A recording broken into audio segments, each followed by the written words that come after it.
여러분 안녕하십니까? 계속해서 원주에서 전해드립니다. 제22대 국회의원 선거가 2달 앞으로 다가온 가운데 원주 지역 주요 출마 예정자들의 선거 행보가 본격화되고 있습니다. 원주 을에서 3선에 도전하는 민주당 송기현 의원은 오늘 아침 예비 후보 등록을 마치고 본격적인 선거운동에 들어갔습니다. 원주갑 민주당 원창묵 전 시장은 오늘 원주시청에서 출마 기자회견을 갖고 멈춘 원주시를 다시금 뛰게 하겠다며 지지를 호소했습니다. 원주갑 국민의힘 박정아 의원은 오늘 오후 시의회에서 GTX 원주 연결 정책 설명회를 갖고 지역 유권자들에게 여당의 국회의원의 필요성을 피력했습니다. 한편 원주갑 민주당 여준성, 원주을 국민의힘 권희중, 안재윤, 김완섭 예비 후보는 출퇴근길 거리 인사와 주요 행사장에서 인지도를 높이고 있습니다.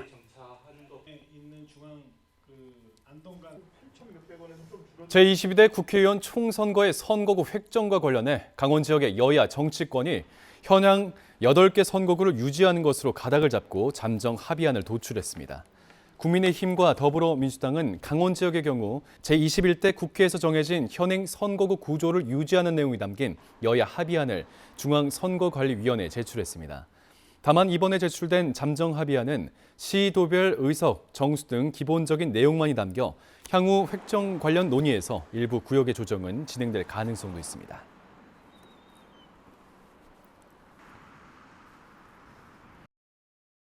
(2024) 강원 겨울 청소년 올림픽이 오늘 밤 8시 강릉 하키센터 보조 경기장에서 열리는 폐막식을 끝으로 14일 동안의 대장정을 마무리합니다.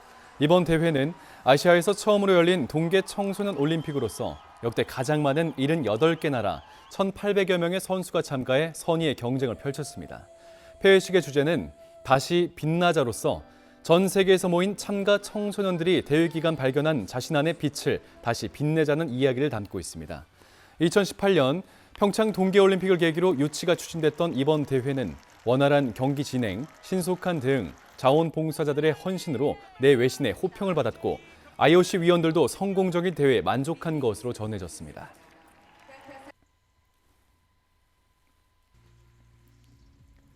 (2024) 강원 겨울 청소년 올림픽 대회 마지막 날인 오늘 우리나라 선수들의 메달 소식도 이어졌습니다. 횡성 웰레일리 파크에서 열린 프리스타일 스키 남자 스노보드 하프파이프에서 우리나라 이채훈이 금메달을 추가하며 슬로프 스타일에 이어 2관왕을 차지했습니다. 이채훈은 출전 선수 가운데 압도적인 기량을 선보였습니다. 아이스댄스, 페어, 남녀 싱글 등 4개 종목 중 3개 종목의 점수를 합산해 순위를 정하는 피겨스케이팅 팀 이벤트에 출전한 김연겸, 신지아, 김진희, 이나무도 금메달을 땄습니다. 청소년 올림픽에서 국가 대항전 방식으로 피겨 팀 이벤트가 열리는 것은 이번이 처음입니다.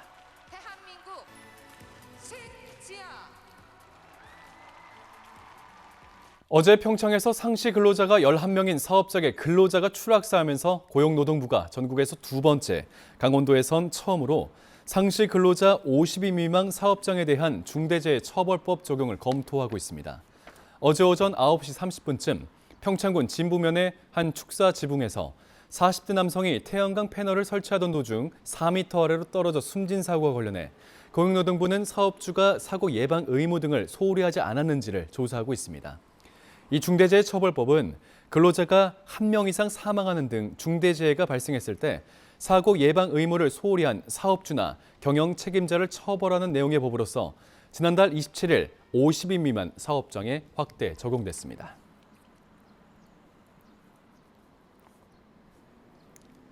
장애인을 비롯한 모든 시민들이 동등하게 이동할 수 있는 무장애 도시 조성을 위해 원주시 의회와 장애인 시설 2곳이 협력합니다. 원주시 의회와 원주시 장애인복지관, 원주 장애인 자립센터는 협약을 체결하고 장애인들의 이동권과 접근성 확대를 위한 문턱 없애기와 경사로 설치, 자립 지원에 협력하기로 했습니다.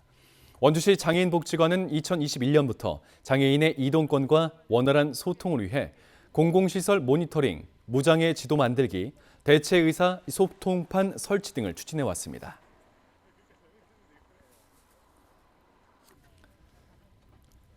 횡성군이 강원도에선 처음으로 세계보건기구 WHO가 인증하는 고령 친화도시가 됐습니다. 지난해 고령 친화도시 조정을 추진한 횡성군은 작년 말 WHO에 인증을 신청했고 최근 고령 친화도시 글로벌 네트워크 가입에 성공했다고 밝혔습니다.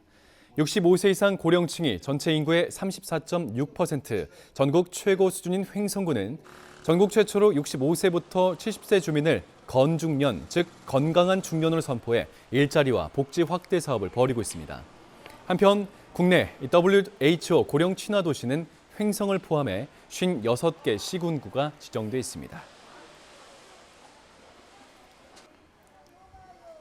영월군이 여성 농업인의 영농 부담을 덜고 건강한 삶을 가꾸기 위한 9개 사업을 진행합니다. 주요 사업으론 농장업 편의를 높이기 위한 편의장비 지원 사업, 예방접종 지원 사업, 문화 취미생활을 위한 1인당 20만 원의 복지 바우처 지원 사업 등이 있고 복지 차원에서 각종 취미 교육을 지원하는 힐링 프로그램도 전개됩니다. 영월군은 9개 사업에 예산 5억 8천만 원을 투입해 연간 운영합니다. 원주시 시설관리공단 노조가 환경미화원 부당해고 과정에서 드러난 인사징계제도의 개선을 요구했습니다. 노조는 징계 절차와 관련해 징계위원회 개최 일주일 전 조합원과 조합의 해당 사실을 통보하고 징계위원회엔 노동조합이 추천한 변호사 또는 노무사를 포함하는 등의 내용을 단체 협약에 넣어야 한다고 주장하고 있습니다. 노조는 이 밖에도 조합원 수 증가에 따른 근로시간 면제 확대, 평가급 지급 격차 축소, 현실적인 수당 신설 등을 요구하며 시청 앞에서 조합원 결의대회를 엽니다. 뉴스를 마칩니다. 고맙습니다.